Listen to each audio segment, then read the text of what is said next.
For over 50 years, Marvel's first family has been brought to life in animation, but their complete journey on the small screen is a story that's rarely been told. They're the cornerstone of the Marvel Universe, a team of adventurers, scientists, and above all, a family. But their path through the world of cartoons has been a strange and winding one, filled with iconic adaptations, truly bizarre reinventions, and even a few forgotten projects. From their very first Saturday morning adventure to unreleased pilots and oddball cameos, this is the complete animated history of the Fantastic Four. Let's rewind to 1967, the golden age of the Saturday morning cartoon. This is where Hanna-Barbera, the legendary studio behind the Flintstones and Scooby-Doo, gave the Fantastic Four their very first animated series. The show was a faithful love letter to the comics, bringing the groundbreaking stories of Stan Lee and Jack Kirby to life. Some episodes were so direct, in fact, that writers reportedly scripted them by literally tearing pages out of the original comics and adapting them scene for scene. Airing on ABC, the series ran for 20 episodes in a single season from 1967 to 1968 and introduced a whole generation of kids to iconic villains like Doctor Doom, the Mole Man, and the planet devourer, Galactus. The show's entire look was defined by the legendary artist Alex Toth, whose clean, dynamic designs became famous in their own right. This wasn't just another cartoon, it was Marvel's first family getting their first taste of stardom beyond the comic page. Reruns aired on ABC for 3 years, cementing this version of the team in the minds of a generation. A decade later, in 1978, the team returned to TV in the new Fantastic Four. But something was different. Viewers tuning in on Saturday mornings were greeted by a shocking change. Johnny Storm, the hot-headed Human Torch, was gone, and in his place stood a small chipper robot named H.E.R.B.I.E. For years, a popular myth insisted that network executives were scared kids would try to imitate the Human Torch by setting themselves on fire. While that was a real concern back then, the actual reason was a lot more boring. A classic case of tangled legal rights.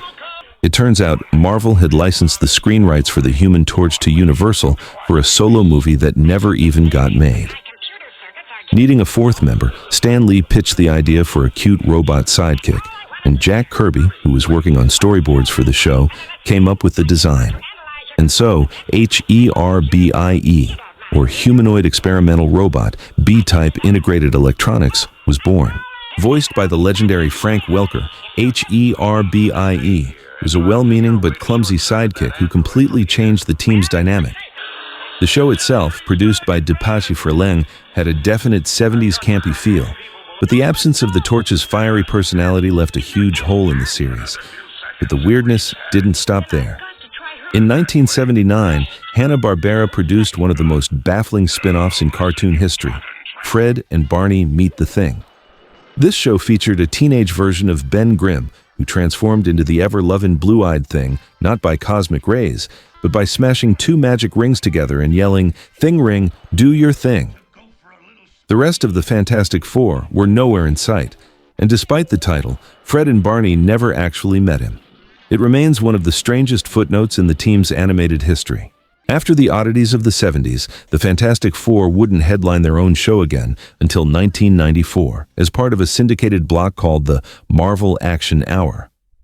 Paired with a new Iron Man cartoon, Fantastic Four, the animated series was supposed to bring the team into the modern age of superhero animation, which was being dominated by hits like Batman, the animated series, and X-Men. The first season was, to put it gently, a rough start. While it featured introductions from Stan Lee himself and adapted classic stories, the animation by Wong Film Productions was notoriously stiff, and the writing was often simplified to the point of being goofy. It was so poorly received that Marvel Comics writer Tom DeFalco even threw some shade at the show in the pages of a Fantastic Four comic. But then, Season 2 happened. In a rare move for the time, the series was completely retooled. The animation was handed over to a new studio, Philippine Animation Studio, which was known for its fantastic work on X-Men. The writing grew far more mature, drawing heavily from John Byrne's celebrated comic run of the 1980s.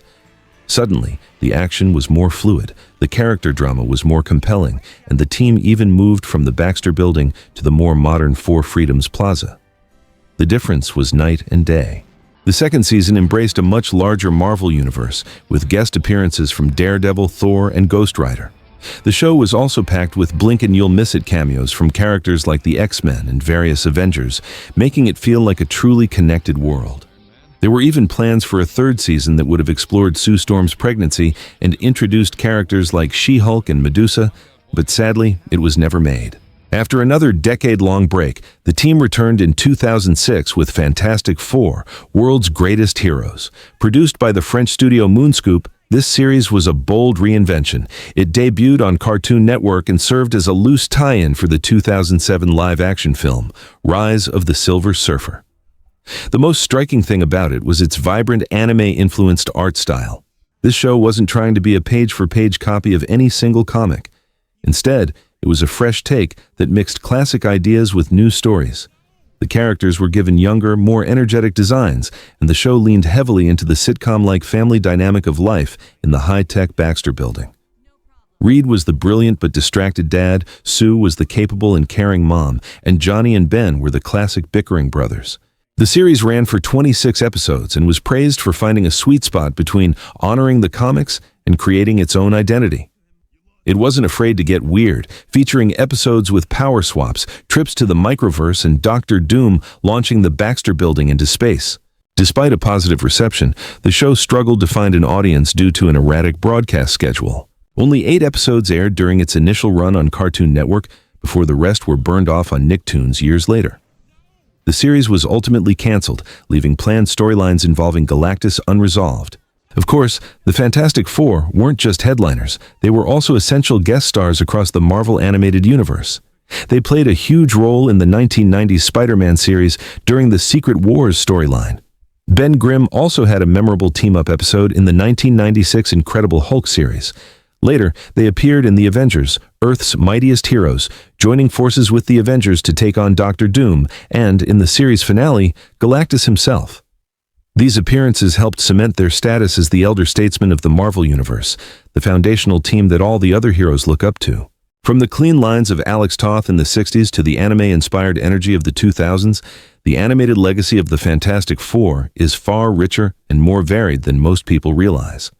While they've had a famously rocky road in live action, their cartoon adventures have consistently captured the spirit of exploration, family, and wonder that made them Marvel's first family in the first place. As Marvel Studios gets ready to reintroduce the team on the big screen, we can only hope that a new animated project isn't far behind, ready to introduce another generation to the world's greatest comic magazine.